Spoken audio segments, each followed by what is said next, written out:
Magandang araw sa lahat. Ako si Dr. Dra, Ligaya Santos. Ngayon ay susuriin natin ang paksang, ang sikreto sa pagpapabata ng balat gamit ang pakwan, estilo, Pilipino. Kumusta po mga ginang at ginoo? At muling pagbabalik sa aking channel. Natanong niyo na po ba sa inyong sarili habang nakaharap sa salamin? Ang mga kulubot sa paligid ng mga mata at bibig, ang mga batik at edad spots sa pisngi, para silang mga hindi inanyayahang bisita na ayaw umalis, kaya minsan nawawalan tayo ng kumpiyansa. Bumibili tayo ng mamahaling cream, gumagasto sa spa, at sumusunod sa anumang payo na marinig natin. Pero bakit ang ating balat ay nananatiling maputla at ang mga kulubot ay ayaw pa ring mawala? Ganyan din po ba ang nararamdaman ninyo? Kung oo ang sagot, ang video na ito ay ang aking handog para sa inyo. Ilalabas ko ang isang sekreto na napakasimple, mura, at may di kapani-paniwalang epekto. Isang miracle cure na nasa loob lang ng inyong kusina na makakatulong sa inyo na tanggalin ang mga kulubot, bawasan ang mga maitim na batik, at ibalik ang makinis, maliwanag, at rosas na balat tulad noong kayo ay nasa 20 pa lang.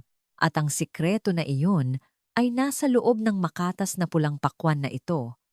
Sa loob lamang ng 7 araw ng pagiging masipag, magugulat kayo sa pagbabago ng inyong balat. Bago ko ibunyag ang mga golden recipes na ito, kung sa tingin nyo ang mga sinabi ko ay ang mismong nararamdaman ninyo, mangyaring magpakita ng pagmamahal sa channel ko sa pamamagitan ng pag-like sa video na ito at pag-subscribe sa channel. Bawat like at bawat subscription nyo ay ang pinakamalaking inspirasyon at motibasyon para sa amin upang patuloy na magsikap, magsaliksik, at magbahagi ng mas maraming kapaki-pakinabang na kaalaman upang ang bawat miyembro ng ating malaking pamilya ay laging malusog, maganda, at masaya. Maraming salamat po sa inyong mahalagang suporta. Balik tayo sa nilalaman ng video ngayon.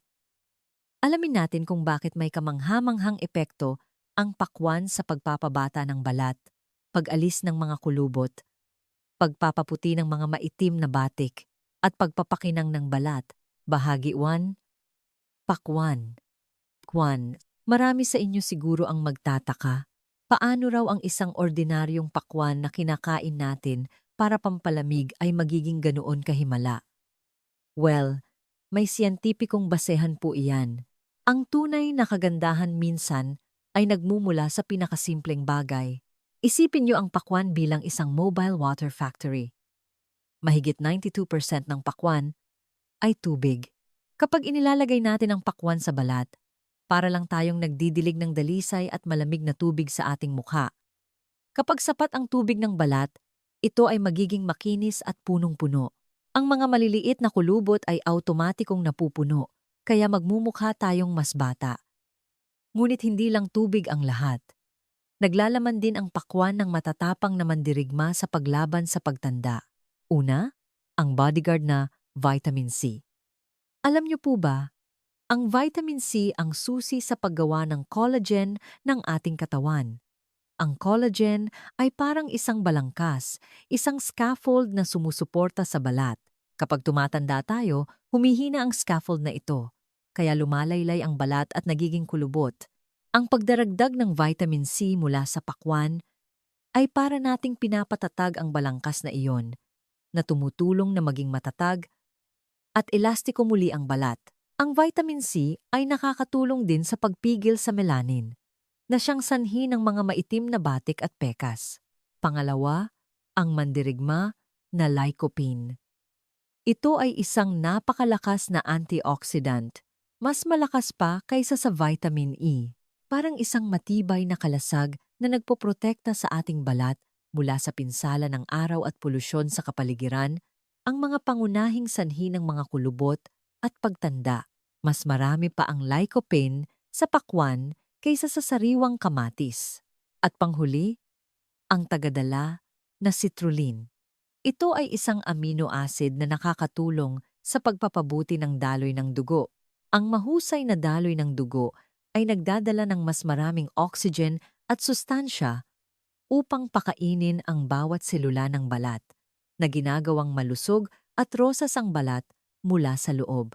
Kita niyo po, Isang maliit na piraso lang ng pakwan ay naglalaman ng isang buong koponan ng pangangalaga sa balat.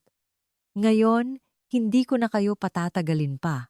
Sama-sama nating tuklasin ang pinakamahalagang bahagi, ang mga golden recipes upang gawing himala ang pakwan para sa inyong balat.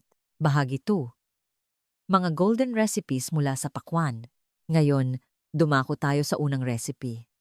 Isang napakasimpleng recipe ngunit ang pinakamahalagang pundasyon para sa lahat ng uri ng balat. Recipe 1. Watermelon Honey Mask. Mabilis na pag-moisturize balat na kasing lambot ng velvet. Ang recipe na ito ay partikular para sa mga may tuyo, magaspang na balat na laging nakakaramdam ng hirap at pagiging masikip. Sa isang beses lang na paggamit, mararamdaman nyo agad ang lambot at kinis. Ang mga sangkap, 2 kutsara ng dinurog o dinikdik na pakwan. 1 kutsarita ng purong pulot pukyutan. Paraan ng paggawa. Pumili ng hinog, matamis at makatas na pakwan. Alisin ang buto at ilagay ang pulang laman sa isang malinis na mangkok. Gamitin ang kutsara para durugin itong mabuti. Kung mayroon kayong mini blender, mas mainam. Ilang segundo lang ay makakakuha na kayo ng pinong timpla. Pagkatapos madurog ang pakwan, idagdag ang 1 kutsarita ng pulot pukyutan. Tandaan, pumili ng purong pulot pukyutan, huwag gumamit ng pulot na may halong asukal dahil hindi ito maganda para sa balat. Haluin itong mabuti hanggang sa maghalo ang pakwan at pulot na bumubuo ng isang malapot na timpla. Paano gamitin? Hugasan ng maigi ang mukha gamit ang maligamgam na tubig para bumukas ang mga pores. Pagkatapos, gumamit ng brush o malinis na kamay upang ipahid ang timpla sa mukha at leeg. Iwasan ang mga mata at labi. Ngayon, mag-relax lang. Maari kang magpatugtog ng malumanay na musika, ipikit ang mga mata, at tamasahin ang malamig at matamis na pakiramdam ng mask sa loob ng 15 minuto. Pagkatapos, banlawan ng maigi gamit ang malamig na tubig. Hindi na kailangang gumamit ng facial cleanser muli. Naalala ko si Aling Nena, kapitbahay ko. Napakatuyo ng kanyang balat. Tuwing taglamig, nagbabakbak at nag-aalisan ito, kaya malungkot siya. Tinuruan ko siya ng paraang ito. Ginagawa niya ito ng 3 beses sa isang linggo. At pagkatapos lamang ng 2 linggo, lumambot ang kanyang balat, hindi na tuyo at magaspang, at laging makinis. Mukha siyang mas bata ng ilang taon. Labis siyang natuwa at ipinagmalaki ito sa buong kapitbahayan. Makikita natin na ang mga simpleng bagay sa ating paligid ay minsan mas epektibo pa kaysa sa mamahaling pampaganda. Mahal kong mga kaibigan, matapos nating mapuno ng tubig ang ating balat gamit ang watermelon honey recipe, ano ang susunod nating gagawin? Iyan ay ang paglilinis ng mga matitigas na maitim na batik at edad spots. Halika't samahan niyo ako sa pangalawang recipe, isang mas advanced na formula. Recipe 2, watermelon yogurt mask. Tanggalin ang maitim na batik, gawing mas maliwanag ang balat. Ang recipe na ito ay kalaban ng mga melasma, pekas, at mga lugar na hindi pantay ang kulay ng balat. Kung hindi ka komportable sa mga maitim na batik at edad spots, dapat mong subukan ang recipe na ito. Mga sangkap, 2 kutsara ng dinurog na pakwan, 2 kutsara ng plain yogurt, walang asukal. Mga paraan ng paggawa. Ang ating mga sangkap ay madaling mahanap pa rin. 2 kutsara ng dinurog na pakwan. At sa pagkakataong ito, ang kasama ng pakwan ay plain yogurt. Tandaan, dapat ay plain yogurt, walang asukal. Dahil ang asukal ay hindi maganda para sa balat, madaling maging sanhi ng pamamaga at pagtanda.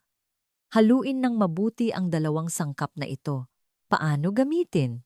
Matapos hugasan ang mukha, ipahid ang timpla sa balat, mag-relax ng 15 minuto, pagkatapos ay banlawan ng malamig na tubig. Sa recipe na ito, dapat lamang itong gamitin ng 2 beses sa isang linggo dahil mayroon itong banayad na exfoliating effect. Ang labis na paggamit ay magpapalabnaw sa balat. Mayroon na tayong mga recipe para sa tuyo, matanda, at maitim na balat. Paano naman para sa mga may sensitibong balat na madaling mairita? Huwag mag-alala, may solusyon din ang pakwan para sa inyo. Narito ang pangatlong recipe, isang napakalambot na formula, Recipe 3. Watermelon oatmeal, mask, pantanggal. Iritasyon sa balat, bawasan ang pamumula. Kung ang inyong balat ay madaling magkaroon ng pamumula at pangangati, ito ang perpektong recipe para sa inyo. Ito ay hindi lamang nagpapaganda, kundi nagsisilbing gamot para sa nagre-rebelde ninyong balat. Ito ay parang isang yakap na nagpapatahimik sa inyong balat. Mga sangkap, 2 kutsara ng dinurog na pakwan, 1 kutsara ng pinong-pinong oatmeal o oatmeal na ibinabad sa maligamgam na tubig. Paraan ng paggawa. Para sa recipe na ito, kailangan natin ng oatmeal. Maaari kayong bumili ng pinong-pinong oatmeal sa supermarket o bumili ng rolled oats at durugin sa inyong dry blender. Kung walang blender, maaari ninyong ibabad ang oatmeal sa kaunting maligamgam na tubig para lumambot, pagkatapos ay durugin. Sunod, haluin ng mabuti ang oatmeal at pakwan. Ang timpla na ito ay medyo mas malapot kaysa sa dalawang nauna. Napakadali itong ipahid sa mukha nang hindi tumutulo. Paano gamitin? Ipahid din ang maskara na ito sa loob ng 10 timla, 20 minuto, pagkatapos ay banlawan ng malamig na tubig. Para sa sensitibong balat, maaari ninyong gamitin ito ng 2 hanggang 3 beses sa isang linggo upang palakasin ang barrier ng balat. Kanina pa tayo nag-uusap tungkol sa paglalagay ng maskara. Pero alam nyo ba, ang katas ng pakwan ay maaari ding pagsamahin sa isang pamilyar na gulay ng mga Pilipino para gumawa ng isang miracle toner na nagpapalusog sa balat araw-araw. At ang gulay na iyon ay ang Hawthornia cordata, na kilala bilang sambong sa Pilipinas o alagaw. Recipe 4. Watermelon alagaw toner. Pantanggal ng langis. Pampaliit ng pores. Pantanggal ng pimples. Tama po, alagaw nga po. Ang gulay na ito ay may kakaibang amoy na medyo malansa, kaya marami ang hindi kumakain nito, ngunit ito ay ginto para sa balat, lalo na sa balat na mamantika at may malalaking pores. Kapag ipinagsama sa pakwan na nagbibigay ng tubig at nagpapatahimik sa balat, makakakuha tayo ng toner na hindi lang nakakatulong sa pagkontrol ng langis, pagpapaliit ng pores, at pagpigil sa pimples, kundi hindi rin nagpapatuyo sa balat. Mga sangkap, kalahating tasa ng purong katas ng pakwan, walang pulp. Kalahating tasa ng katas ng alagaw, dinurog at piniga ang katas. Isang malinis na spray bottle. Paano gawin?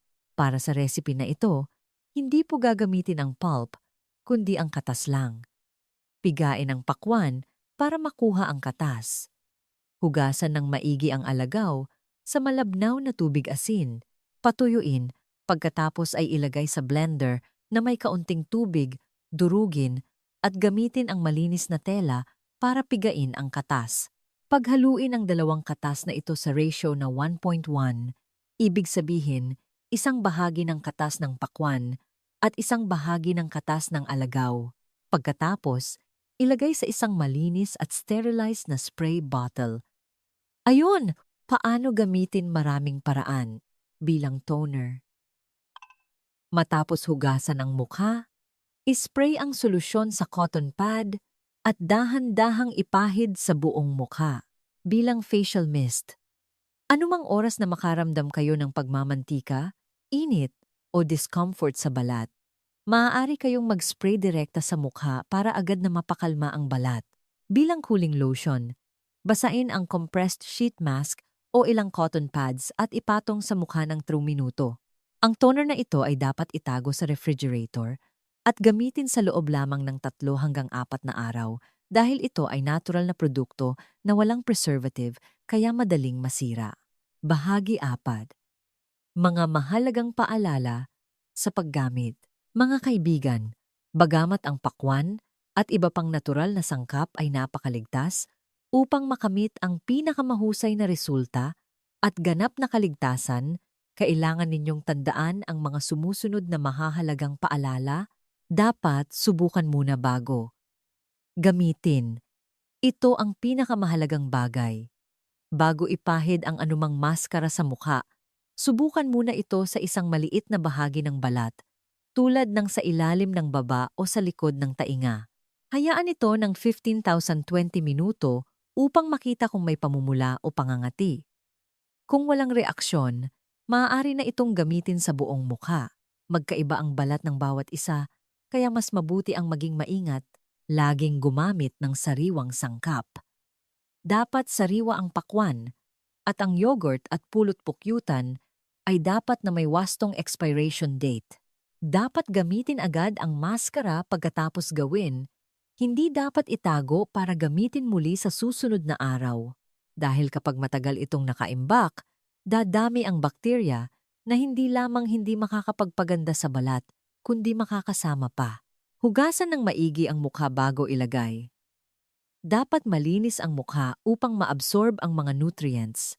Kung marumi pa ang balat, ang paglalagay ng maskara ay makababara sa mga pores na mas madaling maging sanhi ng pimples. Huwag labis-labisin. Anumang bagay na sobra ay hindi maganda. Ang maskara ay dapat lamang gamitin ng 2 hanggang 3 beses sa isang linggo, 15 minuto bawat paggamit. Ang labis na paggamit o masyadong matagal na paggamit ay maaaring makapinsala sa natural na proteksiyon ng balat. Kailangan gumamit ng sunscreen. Ito ang pinakamahalagang paalala na gusto kong bigyan ng diin. Lahat ng ating pagsisikap sa pangangalaga ng balat ay mawawalan ng saysay kung hindi tayo gagamit ng sunscreen. Ang sikat ng araw ay ang pangunahing kaaway ng balat na nagiging sanhi ng mga kulubot at maitim na batik. Matapos alagaan ang balat, ito ay medyo mas sensitibo, kaya mas kailangan ng proteksyon. Gawin nating ugali ang pagpahid ng sunscreen araw-araw, kahit na maulap ang panahon. Ipares sa malusog na pagkain at pamumuhay. Ang ganda mula sa labas ay dapat kasama ng kalusugan mula sa loob. Uminom ng sapat na tubig, kumain ng maraming gulay at prutas, at sapat na matulog. Ang balat ay ang refleksyon ng ating kalusugan. Sa aming channel Dra. Ligaya Santos at ang kanyang pangkat ay natuklasan ang lahat ng kamangha-manghang sikreto ng kagandahan mula sa pakwan. Mula sa pagpapahid ng moisture, pagpapaputi ng mga dark spots, hanggang sa pagpapatahimik ng balat. Nakakagulat, hindi ba? Na ang isang abot kaya at madaling makuha na prutas ay may ganoong kahanga-hangang benepisyo. Mga mahal kong kaibigan, ang edad ay numero lamang. Ang paglalaan ng 15-20 minuto para sa isang facial mask ay hindi lamang para sa kagandahan, kundi isang pagkakataon din upang mag-relax, kalimutan ang mga alalahanin at stress ng buhay. Umaasa ako na sa mga ibinahagi ko ngayong araw, magkakaroon kayo ng karagdagang ligtas, matipid, at epektibong paraan ng pagpapaganda. Maging masipag sa loob ng 7 araw at naniniwala ako nangingiti kayo ng masaya kapag nakita ninyo ang positibong pagbabago ng inyong balat sa salamin.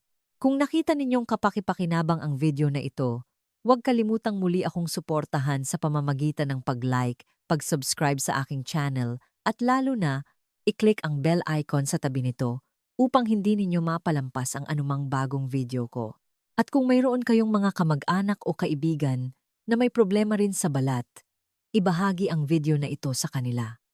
Ang pagbabahagi ng kaalaman ay isang paraan ng pagpapalaganap ng pagmamahal, hindi ba? Sa huli, ang aking channel ay taus-pusong bumabati sa lahat ng mga ginang at ginoo na laging magkaroon ng malusog na pangangatawan, positibong pananaw, at malusog, maganda, at walang edad na balat. Paalam at magkita-kita ulit tayo sa susunod na mga video.